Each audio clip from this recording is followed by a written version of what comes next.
अंबरनाथ मध्ये आज नाट्यगृहाचं लोकार्पण झालंय आणि या प्रसंगी उपस्थित मान्यवर सगळे आपले खासदारांना धन्यवाद द्यायला पाहिजे की एवढे सगळे कलावंत आज या ठिकाणी एका मंचावर आणण्याचं काम त्यांनी केलंय। आज उद्घाटनाला धर्मवीर आनंद दिघे साहेबांच्या नावाचं हे नाट्यगृह होतंय झालंय आणि नाट्यगृहाच्या उद्घाटनाला पद्मश्री अशोकजी सराफ आलेले आहेत। ते पद्मश्री पण आहेत आणि महाराष्ट्र भूषण पण आहेत। मी जेव्हा मुख्यमंत्री होतो त्यावेळेस महाराष्ट्र भूषण पुरस्कार अशोकजींना आपल्या महाराष्ट्र सरकारने दिला। धर्मवीर 2च्या लॉन्चला देखील ते आले होते आणि अशोकजींच्या बद्दल काय सांगायचं, आपले सगळ्यांना माहित आहे। कलेत बाप मनाने साप, महाराष्ट्राचा भूषण अशोक सराफ।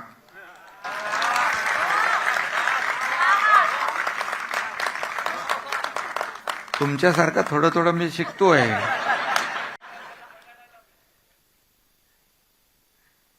आणि कोणी दुःखात आणि शोकात असला तर त्याला अशोकजी यांचा चित्रपट दाखवा, म्हणजे तो शोकातून बाहेर येईल। खरं म्हणजे सोप्या भाषेत सांगायचं तर दिघे साहेबांनी लोकांच्या मनात राज्य केलं आणि अशोकजींनी लोकांच्या मनावर राज्य केलं। आणि दिघे साहेब हे धर्मवीर होते, अशोकजी एक कलावीर आहेत आणि कला त्यांच्या अंगामध्ये भिनलेली आहे, कलावंत आहेत। आणि म्हणून धर्मवीर आनंद दिघे साहेबांच्या नावाच्या नाट्यगृहाला खासदार श्रीकांत शिंदे यांनी बरोबर हेरून माणसं आणली। आणि खरं म्हणजे एवढ्या मोठ्या प्रमाणावर एवढी सगळी मंडळी एका व्यासपीठावर म्हणजे शक्य होत नाही। मगाशी उषाताई म्हणाल्या की कसं कुठं गावाला चाललो का काय असं वाटतं, पण अंबरनाथमध्ये आल्यानंतर तुम्हाला आनंद झाला असेल, नक्की आनंद झाला असेल। आणि म्हणून मी एवढंच सांगतो की सर्वजण या ठिकाणी मातब्बर कलाकार, एकापेक्षा एक चांगले कलाकार या ठिकाणी आलेत। कुणाचं काय मूल्यमापन आपण करू शकत नाही, परंतु दुसरे आपले महेश कोठारे जी आहेत, ज्येष्ठ निर्माते अभिनेते। आणि महेशजी आमच्यातला प्रत्येक जण हा कामाने झपाटलेला आहे, समाजसेवेने पछाडलेला आहे आणि आज विरोधकांमध्ये देखील थरथराट आहे। आमचा मात्र धूमधडाका आहे। तुमची चित्रपटाची नाव आहेत ना, नाही तर तुम्ही काय म्हणाल, तुमचा तो डामेट काय।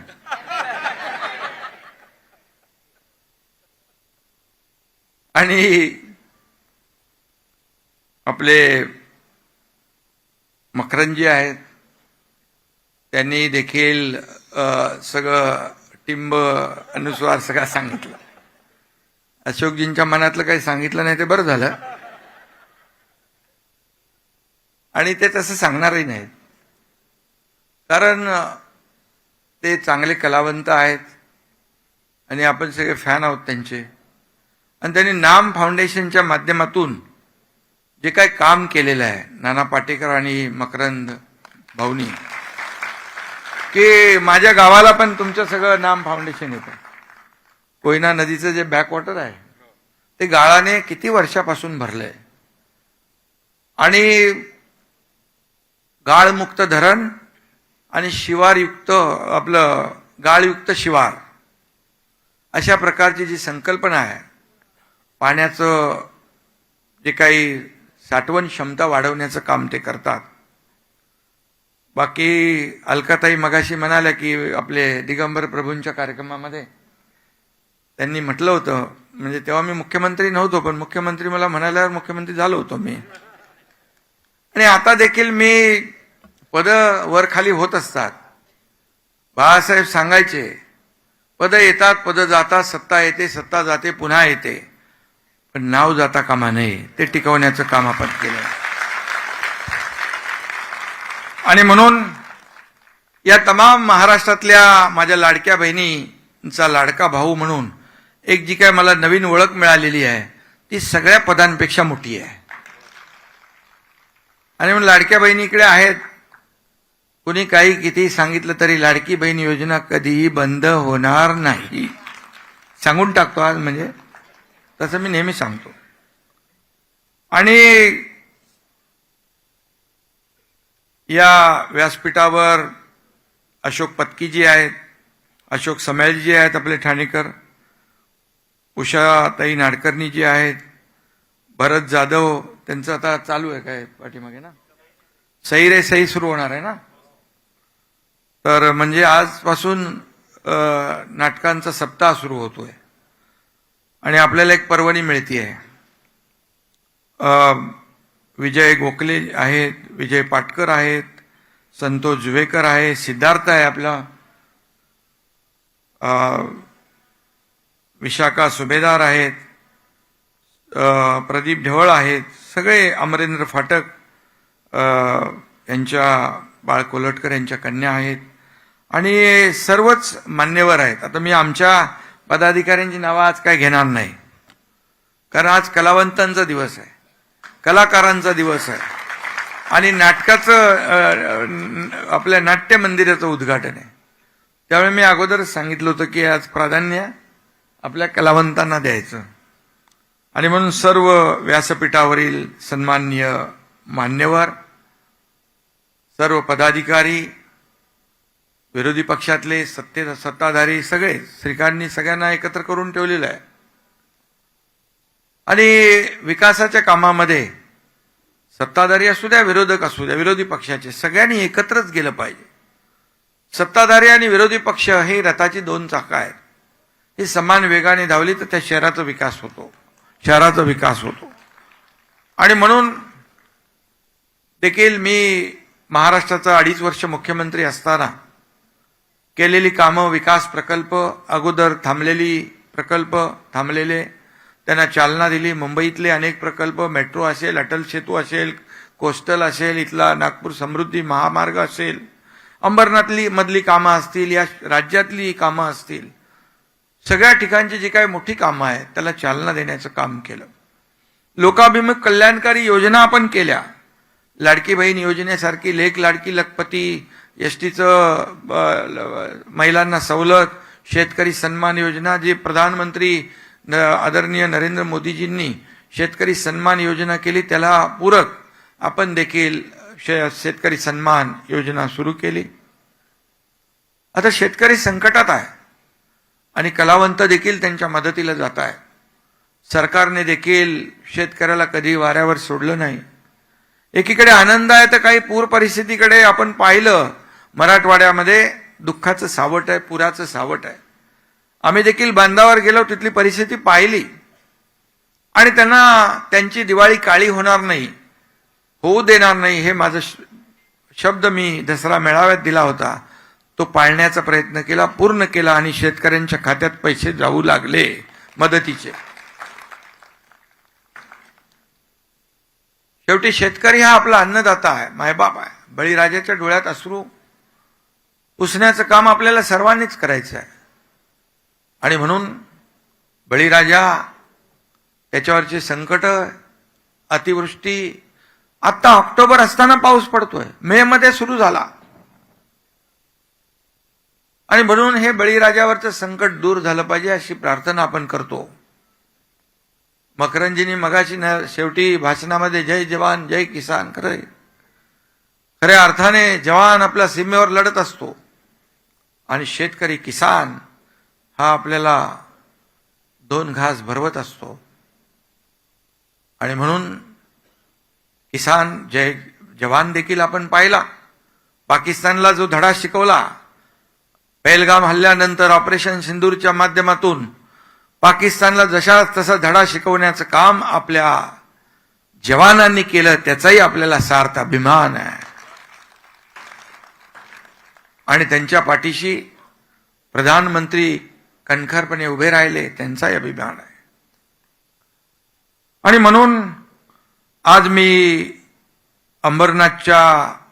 अंबरनाथकरांचं मनापासून अभिनंदन करतो. कारण आजचा दिवस तुमच्यासाठी ऐतिहासिक आहे. खरं म्हणजे शंकराचं प्राचीन मंदिर आहे 1200 वर्षापूर्वीचं. त्याच्या परिस्थिती काय होती आजूबाजूची आपण पाहिली, पण आज तिथला विकास होतोय. शिव मंदिर फेस्टिवल, आंतरराष्ट्रीय दर्जाचे कलाकार इथे येऊ लागलेत. हे नाट्यगृह जे देखील आहे, हे मगाशी माझ्या अगोदर सांगितलं की आपलं आता तुम्हाला कल्याण, डोंबिवली, ठाण्याला जावं लागणार नाही. खरं म्हणजे अतिशय उत्तम, उत्कृष्ट हे नाट्यगृह बांधलं. याबद्दल ज्यांनी बांधकाम केलं, ज्यांनी डिझाईन केलं, त्यांचे मनापासून मी अभिनंदन करतो. आणि ज्यांची संकल्पना खासदार डॉक्टर श्रीकांत शिंदे आणि त्यांचे सर्व सहकारी, मी त्यांचं मनापासून अभिनंदन करतो, त्यांना शुभेच्छा देतो. खरं म्हणजे कुठलंही काम त्याला इच्छाशक्ती पाहिजे आणि काम करण्याचं उरक पाहिजे, जिद्द पाहिजे. शहरासाठी काय पाहिजे? या अंबरनाथ छोटं शहर आहे. पूर्वी आम्ही यायचो तर खड्ड्यात रस्ता का रस्त्यात खड्डा असं कळायचं नाही आम्हाला. पण आजचे रस्ते कॉन्क्रीटचे झालेत, चांगले रस्ते होत आहेत. या ठिकाणी अगदी शूटिंग रेंज पासून अनेक प्रकल्प, या ठिकाणी मी काय नावं घेत नाही, परंतु मगाशी आपण पाहिलं की अनेक प्रकल्प एका छोट्याशा शहरामध्ये होत आहेत. ठाणे तर मोठं शहर आहे, गडकरी रंगायतन आपलं सगळ्यांना माहीत आहे. परंतु अंबरनाथमध्ये देखील असं भव्य दिव्य नाट्यगृह उभारलं, हे देखील ही काळाची गरज आहे. या शहरातल्या लोकांची सांस्कृतिक भूक भागवण्याचं काम या ठिकाणी झालेलं आहे. आणि म्हणूनच मलाही आनंद वाटला. मला वाटलं नव्हतं एवढं भव्य दिव्य आहे. बाहेरून आल्यानंतरच पाहिलं की त्याचं किती भव्यता आणि दिव्यता आहे. माझ्यापेक्षा या सर्व कलावंतांना माहीत आहे. यांची जी काही नजर असते त्यांना माझ्यापेक्षा जास्त माहीत आहे. आणि त्यांनी त्याला एकदा सर्टिफिकेट दिलं म्हणजे ते कन्फर्म झालं. आणि त्यामुळे अतिशय उत्तम नाट्यगृह या ठिकाणी झालेलं आहे. अंबरनाथकरांसाठी खूप आनंदाचा दिवस आहे. आणि त्यामुळे मी सगळ्यांचं मनापासून अभिनंदन करतो. आणि त्याचबरोबर हे नाट्यगृह जसं शिवमंदिर फेस्टिवल किंबहुना प्राचीन आपलं शिवमंदिर हे ओळख आहे अंबरनाथची, परंतु आता या नाट्यगृहामुळे अंबरनाथची नवी ओळख या ठिकाणी निर्माण होणार आहे. अशा प्रकारचं हे नाट्यगृह झालेलं आहे. आणि अंबरनाथ हे नाट्यगृह हे आपल्या सांस्कृतिकतेचं प्रतीक ठरेल अशी खात्री मला आहे. आणि म्हणून खूप कलाकार या ठिकाणी होते. आता मगाशी सांगितलं की आपण ह्याला नाव देतोय बाळ कोल्हटकर, आणि ते देखील तुम्ही ताबडतोब त्याचंही हे करून घेतलंय. त्यामुळे आता पुढच्या वेळेस हे इथे नाटक पाहताना या रंगमंचाला नाव दिलं आणि ते देखील मोठे कलावंत होते, त्याबद्दल देखील धन्यवाद देतो. अण्णाभाऊ साठे यांचं नावाचं मागणी होती, त्यांचा पुतळा देखील लोकशाहीर अण्णाभाऊ साठेंच्या या प्रांगणात उभा राहतोय, तोही एक अभिमानाची बाब आहे. आणि म्हणून सगळं जे काय हे सगळ्यांना या ठिकाणी सन्मान सगळ्यांचा करणं हे देखील आपलं सगळ्यांचं कर्तव्य आहे. आणि म्हणून मी पुन्हा एकदा मनापासून धन्यवाद देतो. मगाशी समेळजी म्हणाले की आता आम्हाला हक्काचं घर मिळालं, आणि खरं आहे की हे आता कलाकारांना हक्काचं घर मिळालेलं आहे. आणि नाट्य प्रेमींना देखील मिळालंय, कर्मींना देखील मिळालंय. आणि म्हणूनच ही एक नवीन ओळख या ठिकाणी निर्माण होते. यामध्ये दर्जेदार नाटकांचा आस्वाद घेता येईल. आणि आनंद दिघे साहेबांचं नाव दिलं. खरं म्हणजे आनंद दिघे साहेब देखील जेव्हा जेव्हा कलावंत अडचणीत असायचा त्याच्या मागं उभं राहण्याचं काम दिघे साहेबांनी केलं. मला आठवतंय ठाण्यामध्ये एकदा यदा कदाचित नाटकाचं काहीतरी झालं होतं भानगड. 2:30 वाजता रात्री दिघे साहेबांनी, गडकरी तुम्हाला माहित आहे, ते नाटक पाहिलं. आणि म्हणून कलावंतांच्या मागं उभं राहण्याचं काम दिघे साहेबांनी केलं. आणि दिघे साहेबांनी सर्वसामान्य माणसाच्या आयुष्यामध्ये आनंद फुलवण्याचं काम देखील केलं. सर्वसामान्य कार्यकर्ता जो आहे, काम करणारा, पडद्यामागच्या कार्यकर्त्याला पडद्यावर आणण्याचं देखील काम त्यांनी केलं. आणि म्हणूनच तुमच्या समोर मी हा एकनाथ शिंदे आज उपमुख्यमंत्री म्हणून बोलतोय आणि मुख्यमंत्री म्हणून देखील मला काम करण्याची संधी मिळाली. त्याच्या मागे आनंदीगे साहेबांचे फार मोठा सिंहाचा वाटा, त्यांचे आशीर्वाद, बाळासाहेबांचे आशीर्वाद. आणि म्हणून आजचा हा कार्यक्रम अतिशय मोठा कार्यक्रम आहे. या कार्यक्रमाला पद्मश्री अशोक मामा हजर आहेत. आता अशोक मामा आपण म्हणतो, आता मी कुठे कुठे जातो, आता लाडक्या बहिणींची जी मुलं आहेत, त्यांचे भाचे आहेत, तर मला देखील मामा म्हणू लागले. ठीक आहे, आनंदाने आपल्या आपुलकीने बोलतात, कारण लाडकी बहीण योजना सुरू झाली कशी आपल्याला सगळ्यांना माहीत आहे. आणि म्हणून अशोक मामा हे स्वतःच नाट्यकलेचं चालतं बोलतं विद्यापीठ आहे असं म्हटलं तर वावगं ठरणार नाही. आणि त्यांचा सत्कार करण्याचं भाग्य मला अनेक वेळा मिळालं. मग अशी मी सांगितलं की मुख्यमंत्री असताना महाराष्ट्र भूषण देण्याचा योग मला आला. आणि म्हणून त्यांच्यासोबत आज इथं कलावंतांची मांदियाळी उपस्थित आहे. आणि म्हणूनच एवढे मोठे कलावंत एवढ्या मोठ्या संख्येने इथं उतरले. त्यामुळे तारांगण आसमानातून उतरून अंबरनाथमध्ये उतरलंय असा भास या ठिकाणी होतोय. कारण हे सगळे कलाकार आहेत. आणि म्हणूनच तबला पण अशोक मामा वाजवता का? तुमची काय व्हिडिओ क्लिप मध्ये आली होती हा, आणि ती पाहिली मी, अप्रतिम तबला वाजवताना. ते ऐकल्यावर वा उस्ताद असं म्हणायची पाळी येते. आणि म्हणून अशोक मामा यांचं मी मनापासून अभिनंदन करतो. अशोक मामांचं एक नाटक खूप भारी होतं. त्या नाटकाचं नाव होतं सारखं छातीत दुखतंय. होतं ना, सारखं छातीत दुखतंय. मामांना मी सांगू इच्छितो, शिवसेनेचं यश पाहून काही लोकांच्या सारखं पोटात दुखतंय आणि आम्ही त्यांच्यासाठी गमतीचा भाग आहे म्हणून बोलतोय. मी असं काय कोणावर टीका करत नाही. मी आरोपाला कामाने उत्तर देतो, आरोपाला आरोपाने देतच नाही. पण त्यांच्यासाठी हिंदुहृदय सम्राट बाळासाहेब ठाकरे आपला दवाखाना मी काढला, मुंबईत, शहरात, सगळीकडे, राज्यभर. पण काय केलं, त्यांची पोटदुखी थांबतच नाही. आता तुमच्याकडे काय जालीम उपाय असेल तर सांगा. खरं म्हणजे जाऊ द्या, गमतीचा भाग आहे. या ठिकाणी अशी अतिशय प्रशस्त असं नाट्यगृह झालंय, रंगमंच आहे, चांगली साऊंड सिस्टीम आहे, 2 छोटी सभागृह आहेत, प्रदर्शन कक्ष आहे, ग्रीन रूम आहे, पार्किंगची सोय आहे. आणि मी या ठिकाणी सांगू इच्छितो की महाराष्ट्रात अनेक नाट्यगृह तिथल्या बटाट्या वड्यासाठी फेमस आहेत. या नाट्यगृहामध्ये काय ठेवणार आहे? बटाटा वडा फेमस होऊ द्या, खरं आहे. आणि म्हणून लहान काय ठेवायचंय? बबन वडापाव चालेल, ठीक आहे, बबन वडापाव, बबन वडापाव. खरं म्हणजे इकडं लहान मूल रडायला लागलं तर शांत करण्यासाठी क्राय रूम सुद्धा आहे. आणि कधी कधी काही लोक नेहमी रडत असतात, रडगाणं गात असतात. तर बघा मामा, माईक भेटलाय तर थोडं बोलतो. आणि म्हणून त्यांना देखील इथल्या क्राय रूम मध्ये बसता येईल.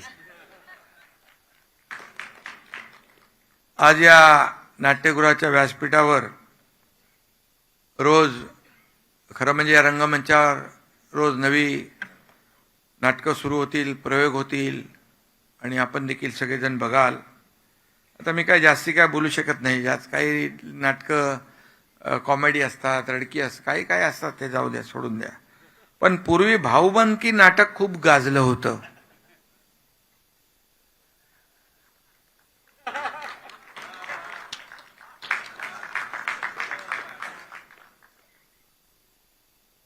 आता मनोमिलनाच्या नाटकाचं जोरदार प्रमोशन सुरू आहे. ठीक आहे, जाऊ द्या, चांगलं आहे, चांगलं आहे. राजकारणामध्ये राजकारण नाही, आज आता आपलं निव्वळ नाट्य मंदिराचाच कार्यक्रम आहे. आणि मगाशी मकरंजींनी सांगितलं, गावामध्ये नाट्यगृह असलं की त्याला एक वेगळेपण असतं. आणि म्हणून ज्या गावात नाट्यगृह असतं त्या गावाचं ते भूषण असतं आणि तो आपला सांस्कृतिक ठेवा असतो. आणि म्हणून गावातले शहरातले नागरिक त्या वास्तूवर प्रेम करतात. मगाशी अशोक सराफजींनी सांगितलं की हे नाट्यगृह स्वच्छ ठेवलं पाहिजे, सुंदर ठेवलं पाहिजे, कुठेही काही कागदाचा कपडा देखील दिसता कामा नये. आपण काळजी घेतली पाहिजे. एवढं मोठं सुसज्ज असं नाट्यगृह तुम्हाला या ठिकाणी उपलब्ध करून मिळालेलं आहे. याची निगा ठेवण्याचं काम आपल्याला करायचं आहे. हे देव मंदिर असतं देवाचं, तसे नाट्य मंदिर आहे. याची पावित्रता राखण्याचं काम हे रसिकांनाच करायचं आहे. आणि म्हणून तुम्ही अंबरनाथकर चांगले रसिक आहात आणि आपण नक्की याची निगा ठेवाल अशा प्रकारचा विश्वास मी या ठिकाणी व्यक्त करतो. आणि निधी तर भरपूर तुम्हाला दिलेला आहे. आणखी काही लागला तर नक्की निधी कमी पडू देणार नाही, कारण हा एकनाथ शिंदे देणारा आहे, त्यांनी नेहमीच दिलेला आहे. विकासाच्या योजनांसाठी, सर्वसामान्य माणसासाठी. मला आठवतंय मुख्यमंत्री सहायता निधीमधून मी 2.5 वर्षामध्ये 450 कोटी रुपये दिले आणि त्याचा फायदा जवळपास 90,000 रुग्णांना झाला. 90,000 रुग्णांना. कधी सही केली तेही मला माहित नाही. गर्दीमध्ये कुठेही जिथे मुख्यमंत्री सहायता निधीचं पत्र मला दिसलं की मी लगेच सही करायचो. आणि मला आठवतंय शासन आपल्या दारी, हे कोल्हापूरला आमचा कार्यक्रम होता, ज्या सर्व योजना आम्ही नेऊन त्या तालुका प्लेसला जाऊन एका ठिकाणी द्यायचो. मला सांगायला आनंद वाटतो की त्या शासन आपल्या दारीमधून या महाराष्ट्रातल्या 5 कोटी लोकांना फायदा झाला. 5 कोटी लोकांना. त्या कोल्हापूरच्या कार्यक्रमामध्ये एक मुलगी आली, ती उभी राहिली समोर, तिच्या हातात एक छोटं बाळ होतं. मी म्हणालो काय काम आहे, तर ती म्हणाली, हिंदीच बोलली, ती म्हणाली इसका नाम दुआ है. बोलो क्या हुआ, बोले दुआ है. मग तिने मला सांगितलं इसका ऑपरेशन था, तभी आपके मुख्यमंत्री सहायता निधि से 3 लाख रुपए आपने दिए थे, वो 3 लाख रुपए में इसका ऑपरेशन हुआ और इसका जिसकी जान बच गई इसके लिए मैंने इसका नाम दुआ रखा है. मुस्लिम मुलगी होती ती. त्यामुळे हजारो लोकांना त्याचा फायदा झाला. आणि म्हणून मी मुद्दाम सांगत असतो की वैद्यकीय क्षेत्रामध्ये आपलं देखील, सगळ्यांचं, कलावंतांचं देखील मोठं योगदान आहे. जिथं जिथं तुम्हाला जिथं जिथं आवश्यकता आहे तिथं तिथं आपण मदत करत असता. आणि शेवटी आपत्ती असते तिथे आपण गेलंच पाहिजे. संकट आहे तिथं आपण गेलंच पाहिजे, पोचलंच पाहिजे. मला आठवत आहे की पहलगाममध्ये जेव्हा हल्ला झाला त्यावेळेस तिथे मी तिथल्या लोकांशी, आपल्या महाराष्ट्रातल्या लोकांशी, परिवारांशी बोलत होतो. ते तिकडे अडचणीत होते, घाबरलेल्या अवस्थेत होते. ते मला एवढंच सांगत होते की आम्हाला इथून लवकर मुंबईला, आम्हाला लवकर महाराष्ट्रामध्ये घेऊन जा. अशोक मामा, मी आपल्याला सांगू इच्छितो, मी पोचायच्या अगोदर आमच्या खासदार श्रीकांत शिंदेची टीम तिकडे पोचली होती अगोदर. आणि तिथल्या एसपीनी त्या पोरांना विचारलं, कार्यकर्त्यांना, की कहां से आए हो. तू होता ना बाबा, राजेश होता. कहां से आए हो, बोले मुंबई से आए. तो क्या पागल हो, यहां से लोग भाग रहे और आप आ रहे. आपली माणसं म्हणाली, हम भागने वालों में से नहीं, भगाने वालों में है.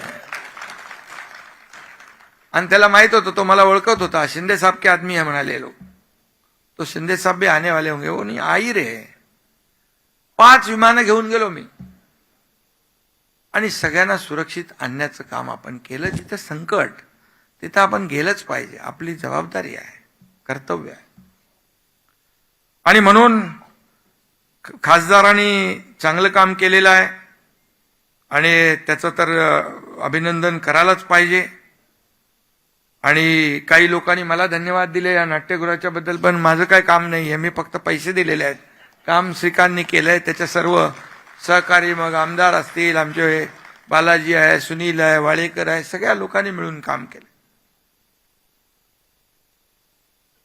तो डॉक्टर आहे, ऑर्थोपेडिक सर्जन आहे, पण मध्येच त्याला मी काढून राजकारणात आणला. पण तो डॉक्टर असला तरी सुद्धा, मी डॉक्टर नसलो तरी छोटी मोठी ऑपरेशन मी करतो ना बाबा. त्यामुळे मी गमतीचा भाग सोडा. आज सर्व कलावंतांचं मी मनापासून अभिनंदन करतो, मनापासून त्यांना धन्यवाद देतो की श्रीकांतनी त्यांना निमंत्रित केलं आणि आपला सर्व आजचा कामकाजाचा भाग बाजूला ठेवून ते या ठिकाणी आले आणि या नाट्यगृहाच्या उद्घाटनामध्ये सहभागी झाले.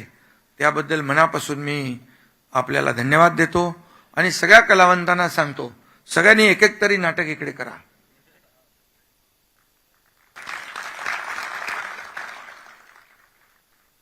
आणि काही लोक म्हणाले आम्हाला स्क्रिप्ट शिवाय बोलता येत नाही, पण सगळे चांगले बोलतात.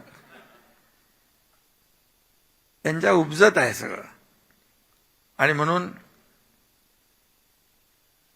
आम्ही राजकीय नेते, लोकनेते म्हणतात, काही लोक म्हणतात, परंतु